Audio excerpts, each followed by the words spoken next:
So that's why everyone kept restraining themselves during their review. There's definitely a lot to spoil. Like, just from the first scene, there's a lot to spoil.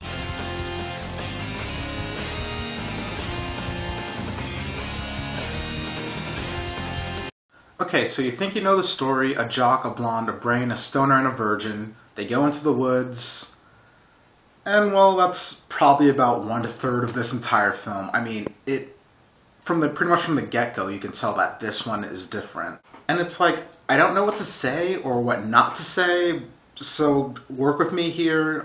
Did I like the movie? Yes. Was it inventive and new? Yes. I like the characters because they weren't bound to their stereotypes. They had some decent banter between them, and they were pretty playful and having fun throughout all of this. And even the other characters that I can't talk about, nor do I want to spoil who played those characters, but for the first 20 minutes of the movie, I was like, oh, it's that guy. Oh, they got that guy also. And like, there's some criminally underrated actors in this movie, and it was like really nice to see them. And of course, at the end, there was like this one moment where I was just like, oh, they would totally get her to play that role, of course. And everybody seemed to be having fun with it, except for that one guy that kind of got stuck with the whole, you guys are so wrong for doing this role. Because everybody's smiling, and then he's gotta just be like this the whole movie. I felt so bad for him.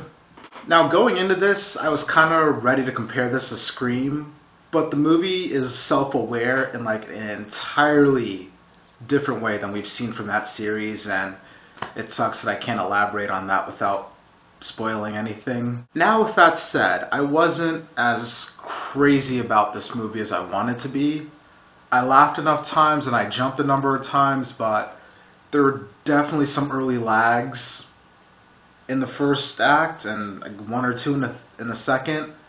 And as entertaining as the third act was, the whole thing became a little silly in some departments. And while I did like the ending, I wish they didn't do it on such like a large scale. And of course, I can't elaborate on what I mean by that also.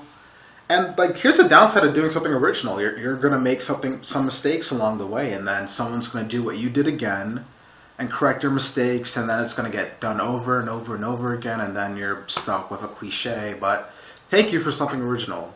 Drew Godding something. I'm sorry for getting the name wrong. And Joss Whedon put this together, and you know they're giving it their all.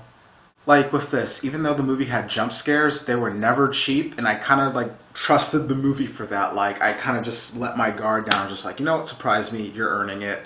Go for it, I don't even mind. And they would like also place the scares in like new ways. Like, there's a scene where someone turns around and like, you know, someone's just gonna like pop up behind them, and then there's just gonna be that, you know? But the way the scares were paced were different, in a sense. Like, that scene would happen and that person would be there, but it would happen like maybe like 2 or 3 seconds later than you would expect, and I like that. And this thing has been delayed for a while. Like, this was supposed to come out in like early 2010 and also in 3D, and which I thought was odd, but after seeing the third act, I kind of understand where the 3D would have applied. And I might admit, it might have been a little cool. Now again, I did like the movie, but I wasn't as in love with it as I wanted to be, but still, The Cabin in the Woods is totally worth seeing in theaters. And if you think you know the story, you're wrong. And if you like this review and you want to see more, please subscribe. I would really appreciate it.